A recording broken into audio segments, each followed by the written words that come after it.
And now moving on to blowers. Blowers are typically used for supplying combustion air to boilers and fire heaters, to strippers, as well as the purge gas for the generation of fixed bed absorber, as well as the air to dryers with more pressure drop than a fan can handle, and for pneumatic conveying of the fine particles also.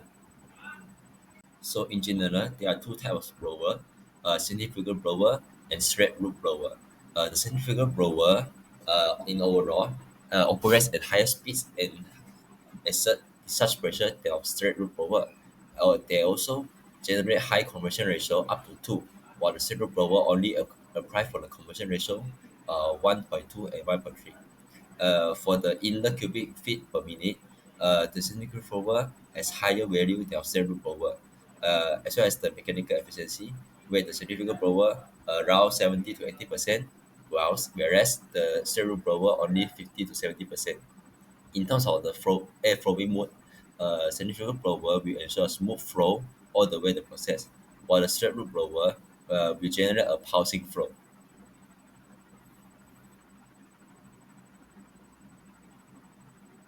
In the driving force, the centrifugal blower is driven by the electric motor, while the servo blower is driven by the belt and chain. In terms of to determine the sizing of the blower, first thing first, we need to determine the inlet gas, inlet air flow rates, inlet pressure, as well as the outlet pressure desired. From there, we can determine the conversion ratio by dividing the outlet pressure by the inlet pressure. This ratio value is very vital to determine the selection of the blower, which we will discuss later on. So next for step two, we need to calculate the blower's max horsepower, PB, which is the sizing factor of the blowers lah. So by using this equation shown here, we need to input the value which we obtained from the step one, and as well as the extra specific heat ratio K, and the value of K is actually 1.4, which is constant. For the blower efficiency part, for the centrifugal blower, the efficiency is typically range from 0.7 to 0.8. But for a straight loop blower, the efficiency is a little bit lower, which is from 0.5 to 0.7. So there's extra details for the straight loop blower, which state that the high efficiency of the straight loop blower accounts for conversion of 1.2 to 1.3 only. Beyond that value, up to 2, the efficiency will be fallen. Okay, so moving on to step three, we need to calculate the motor efficiency of the blower, where this efficiency is important for determining the whole efficiency of the blower system itself. So we need, in this equation, we need to input the value brake horsepower, which we calculated from the previous step. Lastly, for the sizing part of the blower, we have to calculate the power consumption of the blower PC, where you can just simply obtain by dividing the brake horsepower by the motor efficiency of the blower. This value will this value power consumption of the blower will be important to determine the costing later. Okay, now I will explain about the costing for blowers. So for the step one, we need to identify the type of blower used. And the first one is centrifugal blower. Centrifugal blower are more common in chemical processing plant and are widely used to supply air to stripper, dryer and combustion device. And the second one is straight lobe blower. Rotary blower are useful for pneumatic conveying and are well suited to other application when a volumetric flow rate is essential. Okay, next for the step 2, calculate the base purchase cost of the blower CB. For CE cost index of 567. For the formula for centrifugal turbo blower, this valid from PC 5 to 1000 HP. And for the rotary straight lobe blower, it valid from PC equal to 1 to 1000 HP, where PC equal to power consumption of blower HP, and this two formula we got from the textbook. Okay, we continue for the step 2, which is calculate the base purchase cost of the blower CB. And based on the figure, we can see that the purchase cost of blower based on the size factor. And based on the graph, we can see that we have two type of blower, which is rotary straight lobe blower and centrifugal turbo blower. Okay, we continue for the next figure, which is purchase cost of blower based on the capacity, which is heavy duty industrial type. And based on the figure, we can see that we have four type in line in the graph, which is for the turbo blower, centrifugal blower, rotary blower, and heavy duty blower. Okay, for the last step, calculate the FRB purchase cost of blower CP. And for CE cost index of 567, for the formula CP equal to Fm times CB, where the material factor given above for fan can be used. In addition, centrifugal blower are available with cast aluminum blade with Fm equal to 0.6, Fn equal to metal material factor. And for the material, we can see that we have five material, which is cast aluminium, carbon steel, copper, stainless steel, and nickel alloy. Hello everyone, I am Dashni Kumari Muruhaya. Today I will be explaining on the process of sizing and costing for a blower using a practical example.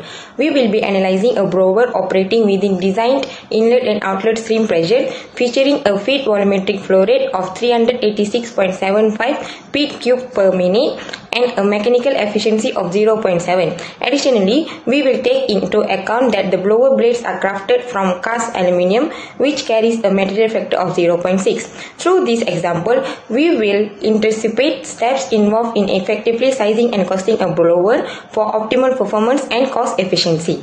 In this step 1 of sizing the blower, we begin by determining key parameters such as the inlet gas flow rate, inlet pressure, outlet pressure, and the compression ratio. The compression ratio is essential for understanding the blower's performance. It is calculated as the ratio of outlet pressure to inlet pressure. In this case, with PI at 14.70 and PO at 22.04, the compression ratio is obtained as 1.5, providing crucial insight into blower's operation conditions. In step 2, we compute the brake horsepower of the blower by utilizing the provided characteristic feed volumetric rate, inlet pressure, outlet pressure, and specific heat ratio along with a mechanical efficiency of 0.7 for a centrifuge blower. Substituting these values into the brake horsepower formula yields at BHP value of 15.22 is obtained. Next, moving on to the step 3, we determine the motor efficiency of the blower. Using the obtained BHP value from the step 2, we substitute it into the blower's efficiency formula. This computation results in a motor efficiency of 0.87 for the blower. In the final step of sizing the blower, we leverage the calculated brake horsepower and the blower's motor efficiency to determine the power consumption. With brake horsepower measured at 15.22 and motor efficiency at 0.87, by plugging these two values into the power consumption formula, yields a result of 17.43. This calculation enables us to precisely assess the blower's power requirement that is crucial for efficient operation within the design system. In the process of costing our centrifugal blower, we begin by identifying the required blower type, opting for a centrifugal model. Moving forward, step 2 involves computing the base purchase cost using a base index of 500 and a cost index of 567, utilizing the power consumption value from step 4 of the sizing phase. This yields a base purchase cost of 100,492 and 3. Translation to step 3, we determine the material factor, which for our centrifugal blower with aluminium blades stand at 0.6. By incorporating this FM value along with the CB purchasing cost into the FOB formula, we calculate a final purchasing cost of Rm 26,757.85 cents. With these steps completed, the sizing and costing of our centrifugal blower are concluded.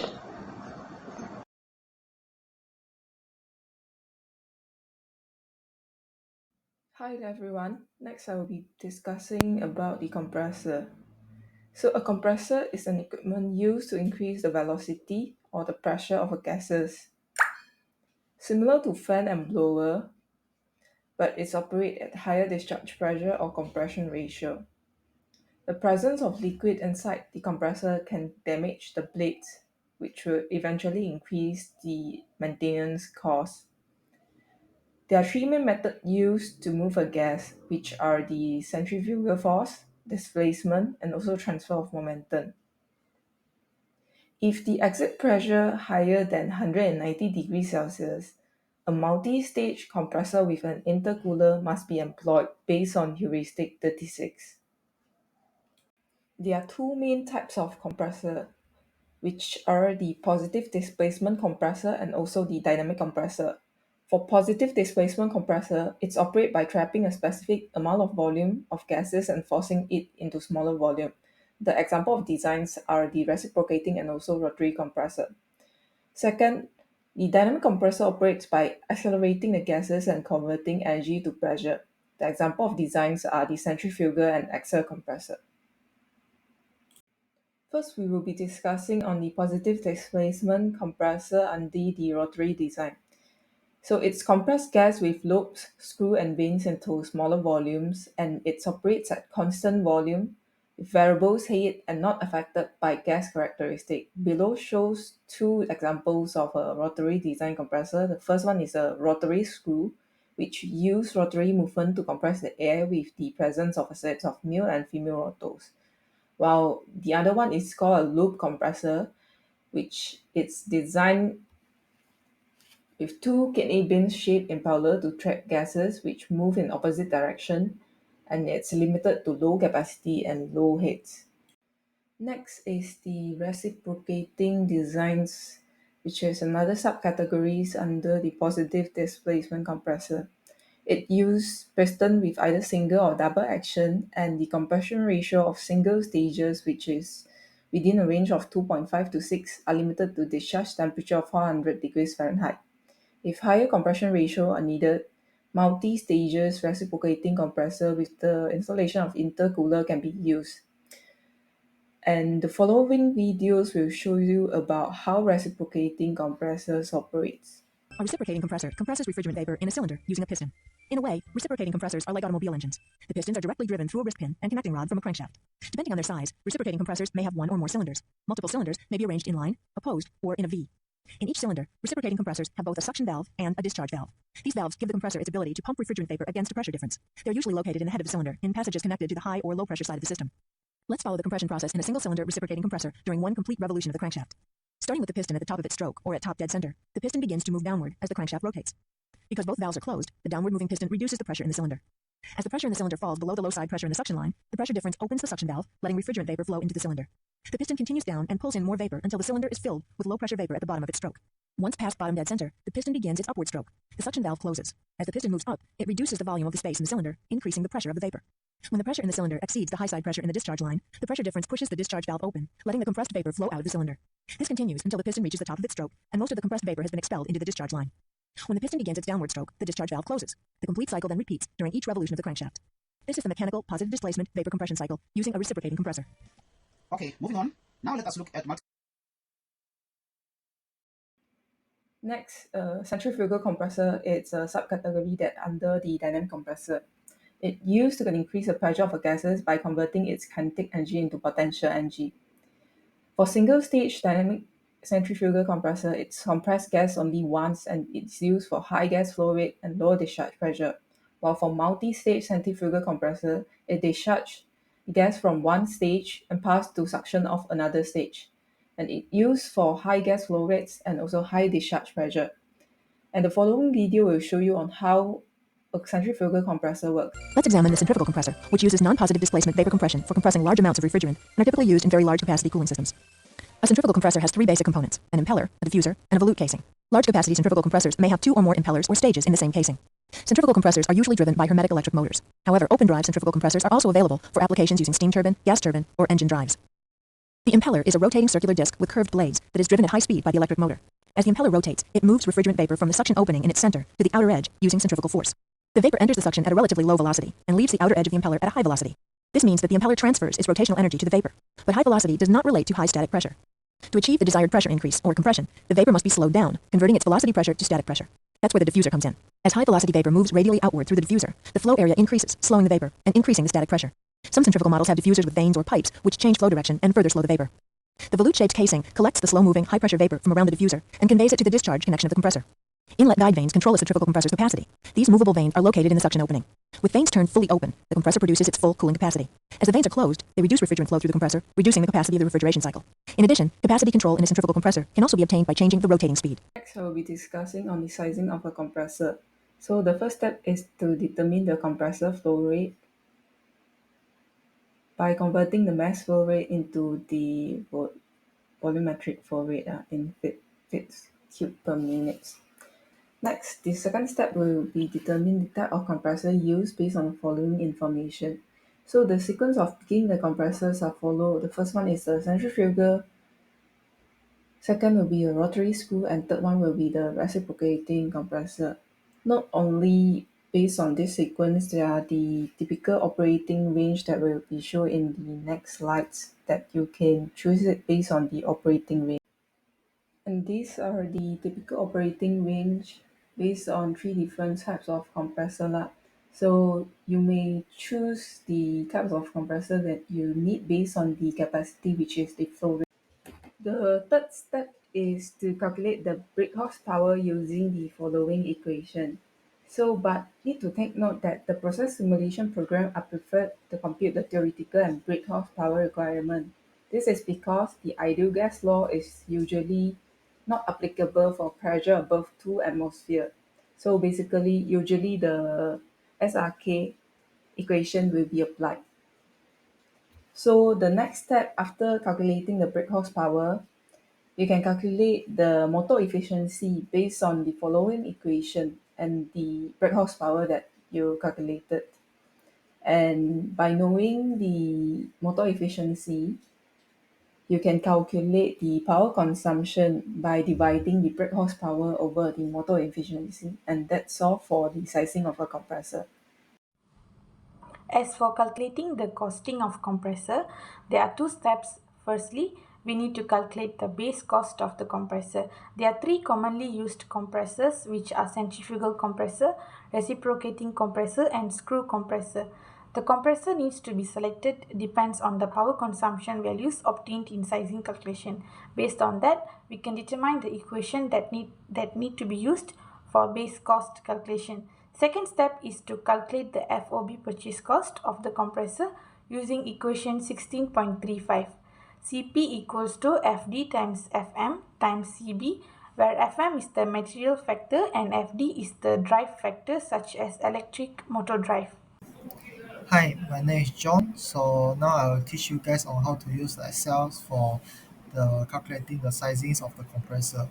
So first thing we need to identify the inlet volumetric flow rate Q and also the specific heat ratio K. Besides that, we also need to identify the pressure inlet and also the pressure outlet. And the unit we can change it to PSIG by using the conversion, and the total specific heat ratio K can actually use to identify 1 over A, which is in this case the value is 6. So the second steps is actually to select the suitable compressors, and each compressor have their own compressor efficiency, as you can see from the table, which is reciprocating compressor is about 80 to 90, centrifugal is about 70 to 75, and screw is about 75 to 85. So after you determine, we can proceed to the next step. The third step is identify the brake horsepower PB and also the power consumption PC. And also we can identify the driver efficiencies based on electric motor, steam turbine or gas turbine. Since in this case we will choose electric motor since it has a large horsepower range, also high efficiency. Thus is around 97%, which is 0.97. So for PC, we can calculate using the brake horsepower over the driver efficiency. We will get 2182 HP. So now we need to calculate the costing for the compressor. So each compressor, centrifugal, reciprocating, also screw compressor has its own requirement in order to see which equation are suitable. So in this case, we need to identify the PC, P out, Q, and also PB to identify which compressor can be used. In this case, centrifugal compressor will be used and the CB are calculating using the equation as shown in the centrifugal compressor. So the currency will be using this, which is 1 USD is around 4 ringgit 40 cent. So for the last two steps, which is to calculate the FOB purchase cost and also the bare module cost. For the CP, is actually using the electric motor drive and also the material factors, followed by the CB, which is calculated previously. For calculating the bare modules cost, we can use the formula FBM times CP times 797 over 567. So the answer will be in ringgit. So now we will look into an example of the compressor. So in an ammonia process in which hydrogen and nitrogen are combined at high temperature and high pressure in a catalytic reactor, a multi-stage gas compression system with intercooler is needed to compress the feed gas to a reactor pressure. For one of the compression stage, the feed gas at 320 Kelvin, 20 bar, and 5,000 kilomole per hour has a composition in mole percent of 70.21 hydrogen, 29.13 nitrogen, 0.61 methane, and 0.05 argon. It is to be compressed to 60 bar in an uncooled adiabatic compressor. Size and select the compressor. This is a solution for the previous example given. So at the high pressure condition, the ideal gas law does not apply, and therefore it is preferred to size the compressor with a process stimulation program such as S1 plus. So for step 1, based on the result in S1 plus, the inlet volumetric flow rate is 6,718 meter cube per hours. So by knowing the volumetric flow rate, we can decide the types of compressor that we which is under the range of the operating condition. So eventually a centrifugal compressor will be selected. Next, by assuming the isentropic efficiency equals to 75%, the data obtained from the Aspen plus for the brake horsepower is 6,470.15 kilowatts. And by knowing the brake horsepower, we can calculate the motor efficiency using the equation below. And in this case, we obtain that the motor efficiency equals to 0.9396. And lastly, by knowing the motor efficiency and also the brake horsepower, we can calculate the power consumption of the compressor by dividing the brake horsepower with the motor efficiency. And in this case, we obtain that the power consumption is equals to 9,361 horsepower. I'll explain the solution for costing of compressor. So based on the power consumption value, the selected compressor is centrifugal compressor. Since the power consumption value calculated is in between 200 to 30,000 horsepower. The second step is to calculate the base cost of the compressor using equation 16.36. We can get the CB equals to Rm 14,075,805.66. The final step is to calculate the FOB purchase cost of the compressor. We can calculate it using equation 16.35, which is Cp equals to Fd times Fm times Cb, where the Fd is 1.15 for electric motor drive and Fm is 2.5 for stainless steel material factor. So we get the Cp equals to Rm 40,467,941.27. Moving on to the next part, which is the design of the fan, blower, and compressor. As shown here in the diagram is the design of the centrifugal fan, and this is the side view of the fan. Next is the design for centrifugal blower. So this picture shows in detail the front view, top view, side view, and 3D view of the blower. And last but not least is the design of compressor. So in this picture, it also shows in detail the side view, front view, and top view of the compressor.